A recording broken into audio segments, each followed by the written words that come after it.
Welcome to economy Venkateswara online classes. ఇక్కడ ఈ వీడియోలో నేను ఆంధ్రప్రదేశ్ రాష్ట్రానికి సంబంధించినటువంటి ఏపీపీఎస్సి గ్రూప్ 1 వాళ్ళకి, గ్రూప్ 2 వాళ్ళకి ఏపీ ఎకానమీ చాలా ప్రామాణికమైనది. మిగతా వాళ్ళకి ప్రామాణికం కాదు అని కాదు, అందరికీ కూడా చాలా ఇంపార్టెంట్. ముఖ్యంగా ఏపీపీఎస్సి గ్రూప్ 1 వాళ్ళకి, గ్రూప్ 2 వాళ్ళకి చాలా ముఖ్యం. నేను ఇంతకు ముందు క్లాసులో మీకు సిలబస్ను పూర్తిగా ఎక్స్ప్లెయిన్ చేసి ఉన్నాను. ఇప్పుడు నేను దాంట్లో AP economy syllabus, Indian economy, APPS group 2లో 75 మార్కులకు ఉంటే దాంట్లో 3 యూనిట్లు కూడా ఇండియన్ ఎకానమీ, 2 యూనిట్లలో మనకి ఏపీ ఎకానమీ ఉంది.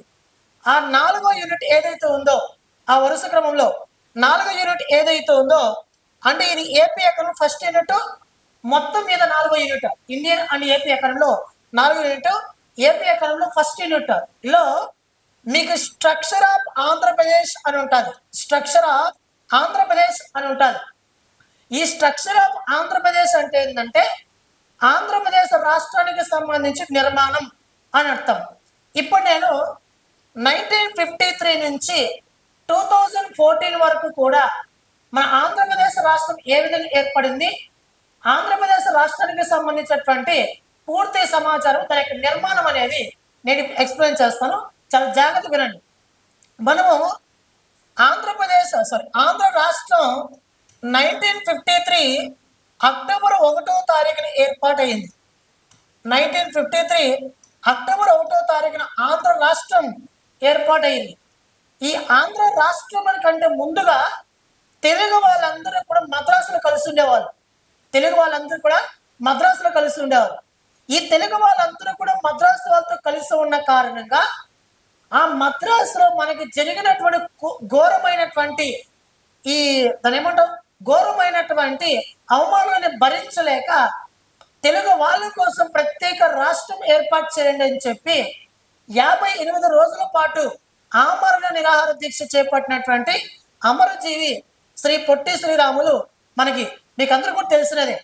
దాని కారణంగా మనకు 1953 అక్టోబర్ 1వ తారీఖున భాషా ప్రయుక్త రాష్ట్రాల ప్రయుక్తంగా ఆంధ్ర రాష్ట్రం ఏర్పాటైంది. అంటే మన భారతదేశంలో భాషల పరంగా మొట్టమొదటిసారిగా ఏర్పాటైనటువంటి రాష్ట్రం ఏదైనా ఉందంటే దట్ ఈస్ ఆంధ్ర రాష్ట్రం. మీకు అందరికీ కూడా తెలిసినదే. 1953 అక్టోబర్ 1 కంటే ముందు మన తెలుగు వాళ్ళందరూ కూడా ఎవరితో కలిసి ఉండేవాళ్ళంటే తమిళులతో కలిసి ఉండేవాళ్ళు.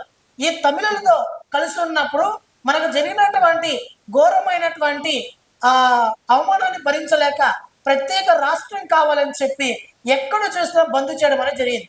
దాంతో 1951 అక్టోబర్ 1వ తారీఖున ఆంధ్ర స్టేట్ ఏర్పాటైంది, ఆంధ్ర రాష్ట్రం ఏర్పాటైంది. మళ్ళీ ఈ ఆంధ్ర ప్రాంతం వాళ్ళు, ఈ రాయలసీమ ప్రాంతం వాళ్ళు, కోస్తాంధ్ర ప్రాంతం వాళ్ళతో ఈ ఆంధ్ర రాష్ట్రం ఏర్పాటైంది. మళ్ళీ తెలంగాణ ప్రాంతంలో కూడా తెలుగు వాళ్ళు మాట్లాడే వాళ్ళు ఉన్నారు కదా, ఆ తెలుగు వాళ్ళందరినీ కూడా కలుపుకొని ప్రత్యేకమైన పెద్ద రాష్ట్రం ఏర్పాటు చేయాలని చెప్పి 1950 ఫిబ్రవరి 20వ తారీఖున హైదరాబాద్ హౌస్ అని ఒకటి ఉంది ఢిల్లీలో. ఈ హైదరాబాద్ హౌస్ లో తెలంగాణ ప్రాంత నాయకులు, ఆంధ్ర ప్రాంత నాయకులు ఒక సమావేశం ఏర్పాటు చేశారు. ఆ సమావేశాన్ని పెద్ద మనుషుల ఒప్పందం అని పిలుస్తాం. దీనిని ఇంగ్లీష్ లో జెంటిల్ మ్యాన్ అగ్రిమెంట్ అని పిలుస్తాం. ఈ పెద్ద మనుషుల ఒప్పందం ఎవరెవరు భాగాలంటే తెలంగాణ నాయకులు, ఆంధ్ర నాయకులు వీళ్ళిద్దరూ ఉమ్మడిగా మాట్లాడుకొని 1956 నవంబర్ 1వ తారీఖున ఆంధ్ర ప్రదేశ్ రాష్ట్రాన్ని ఏర్పాటు చేయడం అనేది జరిగింది. మళ్ళీ ఆంధ్రప్రదేశ్ రాష్ట్రాన్ని ఏర్పాటు చేసిన తర్వాత ఈ పెద్ద మనుషుల ఒప్పందంలో భాగంగా తెలంగాణ నాయకులకు, తెలంగాణ ప్రాంతానికి ఇచ్చినటువంటి మాటని ఈ ఆంధ్రప్రదేశ్ సీఎంలు నిరూపించుకోలేక అమలు చేయకుండా తెలంగాణ ప్రాంతం వాళ్ళు, తెలంగాణ ప్రాంత వాసులు మా రాష్ట్రం మాకు ఇచ్చేసేయండి, మా ప్రాంతం మాకు ఇచ్చేసేయండి అని చెప్పి సమైక్యాంధ్ర బంధు జై తెలంగాణ ఉద్యమం తీసుకొచ్చారు. జై తెలంగాణ ఉద్యమం ఆపోజిట్ గా జై ఆంధ్ర ఉద్యమం వచ్చింది. ఓకేనా? ఇలా అన్నీ వచ్చి పరిణామం చెంది 2014 జూన్ 2వ తారీఖున శ్రీకృష్ణ కమిటీ సిఫారసుల మేరకు మనకి ఆంధ్రప్రదేశ్, ఉమ్మడి ఆంధ్రప్రదేశ్ రాష్ట్రం అనేది 2 రాష్ట్రాలకు విడిపోయింది. ఒకటి నూతన ఆంధ్రప్రదేశ్, 2 తెలంగాణ రాష్ట్రం. ఈ తెలంగాణ రాష్ట్రము 29వ రాష్ట్రంగా 2014 జూన్ 2వ తారీఖున మనకి ఉమ్మడి ఆంధ్రప్రదేశ్ నుంచి విడిపోయి 29వ రాష్ట్రం ఏర్పాటైంది. అయితే మీరు ఇక్కడ గుర్తుపెట్టుకోవాలా, ఈ ఆంధ్రప్రదేశ్ పునర్వ్యవస్థీకరణ బిల్లుని, ఆంధ్రప్రదేశ్ పునర్వ్యవస్థీకరణ బిల్లుని 2014 ఫిబ్రవరి 18న మనకు లోక్సభ ఆమోదించింది. మళ్ళీ 2014 ఫిబ్రవరి 20న మనకు రాజ్యసభ ఆమోదించింది. మళ్ళీ 2014 మార్చ్ 1వ తారీఖున ఈ ఆంధ్రప్రదేశ్ పునర్వ్యవస్థీకరణ బిల్లుని రాష్ట్రపతి ఆమోదించడం అనేది జరిగింది. మళ్ళీ 2014 మరి మార్చ్ 2వ తారీఖున ఈ బిల్లుని ఈ చట్టాన్ని ఒక గెజెట్ నోటిఫికేషన్ గా విడుదల చేయడం అనేది జరిగింది. దాంట్లో భాగంగానే 2014 జూన్ 2వ తారీఖున మన భారతదేశంలో 29వ రాష్ట్రం ఏర్పాటైంది. మన ఆంధ్రప్రదేశ్ నుంచి విడిపోయి తెలంగాణ రాష్ట్రం. మీకు అందరికీ తెలిసినది, తెలంగాణ రాష్ట్రం మొట్టమొదటి ముఖ్యమంత్రి కేసీఆర్ గారు, రెండవ ముఖ్యమంత్రి వచ్చి ప్రస్తుతం రేవంత్ రెడ్డి. అయితే మన ఆంధ్రప్రదేశ్ నూతనంగా ఏర్పాటైనటువంటి ఈ ఆంధ్రప్రదేశ్ ని ఏం పిలుస్తామంటే సవ్యాంధ్రప్రదేశ్. సా అని కూడా పిలవచ్చు, నా అని పిలవచ్చు. సవ్యాంధ్రప్రదేశ్, ఓకే, లేదా నవ్యాంధ్రప్రదేశ్ అంటాం. కొత్తగా ఏర్పాటైంది నవ్యాంధ్రప్రదేశ్ గా ఏర్పాటైంది. ఈ నవ్యాంధ్రప్రదేశ్ కు మొదటి ముఖ్యమంత్రిగా మొట్టమొదటి ముఖ్యమంత్రి నారా చంద్రబాబు నాయుడు గారు, రెండవ ముఖ్యమంత్రి వచ్చేసి జగన్మోహన్ రెడ్డి గారు వచ్చారు. మళ్ళీ ఇప్పుడు మూడవ ముఖ్యమంత్రిగా నారా చంద్రబాబు నాయుడు గారు ప్రస్తుతం విధులు నిర్వర్తించడం అనేది జరుగుతున్నది. ఇవన్నీ కూడా మీకు తెలిసినదే. ఇక చాలా విషయాలు ఉన్నాయి. ఆంధ్రప్రదేశ్ నూతన ఆంధ్రప్రదేశ్ రాష్ట్రం ఏర్పాటైన తర్వాత తెలంగాణ రాష్ట్రంలో ఉన్నటువంటి హైదరాబాద్ ప్రాంతం అనేది మనకు 10 సంవత్సరాలు ఉమ్మడి రాష్ట్రాల రాజధాని కొనసాగింది. అంటే 2014 నుండి 2024 వరకు కూడా ఆంధ్రప్రదేశ్ రాష్ట్రానికి, తెలంగాణ రాష్ట్రానికి ఉమ్మడి రాజధానిగా హైదరాబాద్ కొనసాగింది. మీకు అందరికీ తెలిసినదే. ఉమ్మడి హైకోర్టు కూడా మనకి అదే ఉన్నది గతంలో. తర్వాత మన నవ్యాంధ్రప్రదేశ్ ఏర్పాటైన తర్వాత 2019 జనవరి 1వ తారీఖున మన ఆంధ్రప్రదేశ్ రాష్ట్రంలో, అంటే నవ్యాంధ్రప్రదేశ్ రాష్ట్రంలో కొత్తగా ఒక తాత్కాలిక హైకోర్టును మనం నిర్మించుకోవడం అనేది జరిగింది. మన ఆంధ్రప్రదేశ్ రాజధాని అమరావతి అని చెప్పేసి అప్పట్లో 2015లో నారా చంద్రబాబు నాయుడు ప్రకటించారు. మీకు అందరికీ తెలిసిందే. ప్రస్తుతం దాని ఆంధ్రప్రదేశ్ రాష్ట్ర రాజధాని ప్రపంచ ప్రఖ్యాతగాంచిన నగరంగా తీర్చిదిద్దబోతున్నారు. ఇవన్నీ కూడా మనం చూసాం. ఓకేనా? ఇది ఆంధ్రప్రదేశ్ రాష్ట్ర ఏర్పాటుకు గల ప్రాథమిక సమాచారం. ఆంధ్ర రాష్ట్రం నుంచి తర్వాత ఉమ్మడి ఆంధ్రప్రదేశ్ వచ్చింది. ఉమ్మడి ఆంధ్రప్రదేశ్ నుంచి మళ్ళీ నవ్యాంధ్రప్రదేశ్ వచ్చింది. నవ్యాంధ్రప్రదేశ్ వచ్చిన తర్వాత జరిగిన పరిణామాలు ఏమిటి, అంతకుముందు మనం జరిగినటువంటి పరిణామం ఏమిటి, అదేవిధంగా ఆ తెలంగాణ రాష్ట్రం నుంచి 7 మండలాలని మన దీంట్లో కలిపారు. మన ఆంధ్రప్రదేశ్ రాష్ట్రంలో తూర్పుగోదావరి, పశ్చిమ గోదావరి జిల్లాలో కలిపారు. ఈ భద్రాచలం మండలం ఏదైతే ఉందో, ఈ భద్రాచలం మండలంలో భద్రాచలం గుడి తప్ప మిగతా మొత్తం కూడా మనకి ట్రాన్స్ఫర్ చేయడం అనేది జరిగింది. ఈ ఆంధ్రప్రదేశ్ పునర్వ్యవస్థీకరణ చట్టం 2014 అన్నిటికీ ఎగ్జామ్ చాలా చాలా ఇంపార్టెంట్. మీరు ఏ కాంపిటేటివ్ రాసినా కూడా ఖచ్చితంగా ఇంపార్టెంట్. ఈ నెక్స్ట్ ఇప్పటి నుంచి ప్రారంభించబోయేటటువంటి ఈ ఏపీ ఎకానమీ క్లాసెస్లో మీకు 100కి 100% ఖచ్చితంగా క్లాసెస్ మీకు నేను అందుబాటులో తీసుకొస్తాను. ప్లస్ మీకు ఏపీ ఎకానమీ నోట్బుక్ కూడా మీకు అందుబాటులో తీసుకొస్తాను. ఎగ్జామ్ దగ్గరలో మీకు బుక్ రిలీజ్ చేసే ప్రయత్నం కూడా నేను చేస్తాను. ఏపీ ఎకానమీ, ఇండియన్ ఎకానమీ కంప్లీట్గా మీకు న్యాయం చేసే బాధ్యత నాది. మన ఆంధ్రప్రదేశ్ రాష్ట్రంలో ఎక్కువ తలసరి ఆదాయం కలిగిన జిల్లా విశాఖపట్నం జిల్లా, ఎక్కువ జీడిపి గల జిల్లా కూడా మనకి విశాఖపట్నం జిల్లా.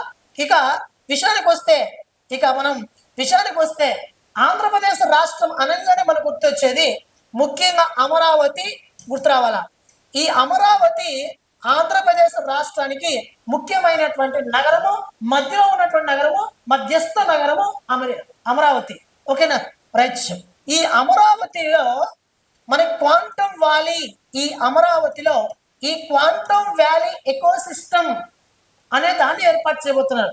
భారతదేశంలో మొట్టమొదటిసారి క్వాంటమ్ కంప్యూటింగ్ ని కూడా మన ఆంధ్రప్రదేశ్ రాష్ట్రం తొలిసారిగా తీసుకురాబోతున్నారు.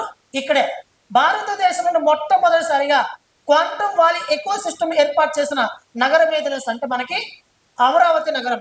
అదేవిధంగా ప్రపంచవ్యాప్తంగా ఉన్నటువంటి ప్రఖ్యాతగాంచిన ఏఐ విశ్వవిద్యాలయం, ఇది మన భారతదేశం మొట్టమొదటిది. భారతదేశంలో మొట్టమొదటిసారిగా ఏఐ యూనివర్సిటీని కూడా మనం ఎక్కడ ఏర్పాటు చేయబోతున్నాం అనేసి అంటే అమరావతిని ఏర్పాటు చేయబోతున్నాం, రైట్. అదేవిధంగా భారతదేశంలో డ్రోన్ సిటీ అనగానే నీకు గుర్తు రావాల్సింది ఏదైనా అనేసి అంటే కర్నూలు జిల్లా ఓర్వకల్లు అనే ఒక ప్రాంతం. నెక్స్ట్ భారతదేశంలో స్పేస్ సిటీ అనగానే నీకు గుర్తు రావాల్సింది తిరుపతి జిల్లా సూళ్ళూరుపేట, మనకి శ్రీహరికోట దగ్గర ఉంటాయి. ఆ ప్రాంతంలో ఏర్పాటు చేయబోతున్నారు. మన భారతదేశంలో మొట్టమొదటిసారిగా లా సిటీని లేదా జస్టిస్ సిటీని నిర్మించినటువంటి రాష్ట్రం ఏదైనా అంటే మన ఆంధ్రప్రదేశ్ రాష్ట్రం. నెక్స్ట్ భారతదేశంలోనే మొట్టమొదటిసారిగా ఇది భారతదేశంలో కాదు, ప్రపంచంలోనే అతిపెద్ద అమోనియా ప్రాజెక్టుని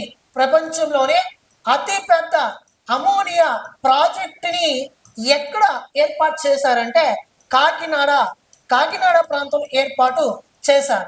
నెక్స్ట్ దేశంలోని తొలి మ్యారిటైమ్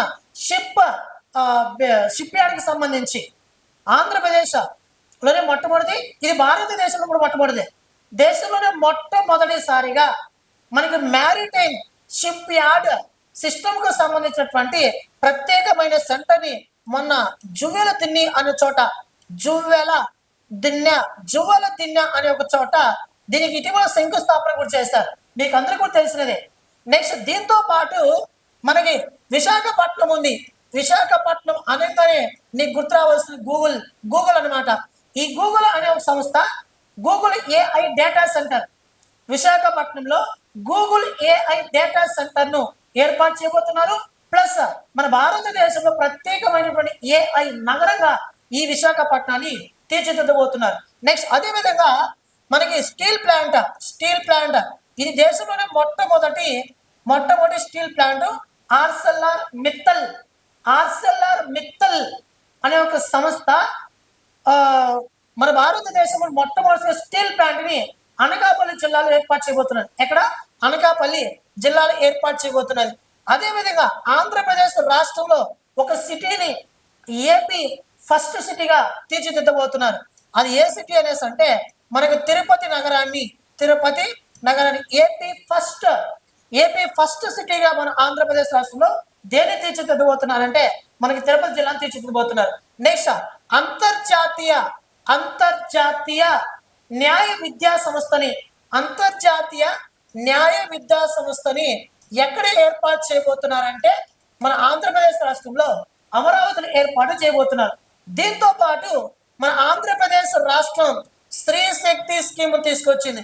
స్త్రీ శక్తి అంటే మహిళలకు ఉచితంగా బస్సు సౌకర్యం, దీంతో పాటు దివ్యాంగ శక్తిని తీసుకొచ్చింది. ఈ దివ్యాంగ శక్తి అనేది బస్సుల్లో ఫ్రీగా పోవచ్చు దివ్యాంగులు, మీకు అందరికీ తెలిసినదే. దీంతో పాటు అన్నదాత సుఖీభవ అనే కార్యక్రమాన్ని తీసుకొచ్చారు. దీంట్లో భాగంగా 20,000 రూపాయల ఆర్థిక సహాయాన్ని ప్రతి రైతుకు కూడా పెట్టుబడి సహాయం కింద అందించడం అనేది జరుగుతుంది. దీంతో పాటు డ్వాక్రా మహిళలు తయారు చేసినటువంటి ప్రోడక్ట్స్ ని అమ్ముకోవడం కోసం, వాళ్ళకి మంచి బ్రాండ్ ని కల్పించడం కోసం స్వయం ఏపీ కార్యక్రమాన్ని ప్రారంభించడం అనేది జరిగింది. అదేవిధంగా స్కూల్ పిల్లలు చిన్నపిల్లడప్పటి నుంచే పరిశుభ్రత క్రమశిక్షణ పైన అవగాహన కల్పించడం కోసం ఆంధ్రప్రదేశ్ రాష్ట్ర ప్రభుత్వం ముస్తాబ్ ముస్తాబ్ అనే కార్యక్రమాన్ని అమలు చేస్తున్నది. దాంతో పాటు మనకి ఈగల్ ఈగల్ అనే ఒక వ్యవస్థ ఈగల్ అనే ఒక వ్యవస్థని ఆంధ్రప్రదేశ్ రాష్ట్ర ప్రభుత్వం తీసుకొచ్చింది. దీని ఉద్దేశం ఏంటంటే ఆంధ్రప్రదేశ్ రాష్ట్రాన్ని గంజాయి రహిత రాష్ట్రంగా, మాదక ద్రవ్యాల రహిత రాష్ట్రంగా తీర్చిదిద్దే లక్ష్యంతో ఈగల్ వ్యవస్థను తీసుకొచ్చింది. దీంట్లో భాగంగానే ఆపరేషన్ వజ్ర ప్రహార్ అనే దాన్ని కూడా ఇటీవల నిర్వహించారు. ఈ ఈగల్ వ్యవస్థకు సంబంధించి గంజాయి రహిత రాష్ట్రంగా మార్చడం కోసం, ఈ మాదక ద్రవ్యాల రహిత రాష్ట్రంగా మార్చడం కోసం టోల్ ఫ్రీ నెంబర్ ఎంత అంటే 1972 అనేది ఒక టోల్ ఫ్రీ నెంబర్. ఓకేనా? ఇటువంటివన్నీ కూడా మన ఏపీ ఎకానమీ చాలా చాలా ఇంపార్టెంట్, మోస్ట్ ఇంపార్టెంట్, ఖచ్చితంగా క్వశ్చన్ పడేటటువంటి ఒక ఏరియా అన్నమాట. ఓకేనా? కాబట్టి ఏపీ ఎకానమీలో ప్రతి ఒక్క పాయింట్ ను, ప్రతి ఒక్క టాపిక్ ని కవర్ చేస్తూ 100కు 1000% ఏపీ ఇండియన్ ఎకానమిక్ క్లాసెస్ ని విత్ కాన్సెప్ట్ తో ఎక్స్ప్లెయిన్ చేసే బాధ్యత నాది. ఓకేనా? మన యాప్ డౌన్లోడ్ చేసుకోమని చెప్పి మీ ఫ్రెండ్స్ గా రెఫర్ చేయండి. ఓకేనా? మన యాప్ పేరు మీకు అందరికీ తెలిసిందే. ఇప్పటిగా డౌన్లోడ్ చేసుకున్న వాళ్ళు ఉన్నారు, డౌన్లోడ్ చేసుకున్న వాళ్ళు మీ ఫ్రెండ్స్కి తెలియజేయండి. Economy Venkateswara app. ఏమైనా సందేహాలు ఉంటే ఈ నెంబర్ వాళ్ళకి తెలియజేయండి. ఓకేనా?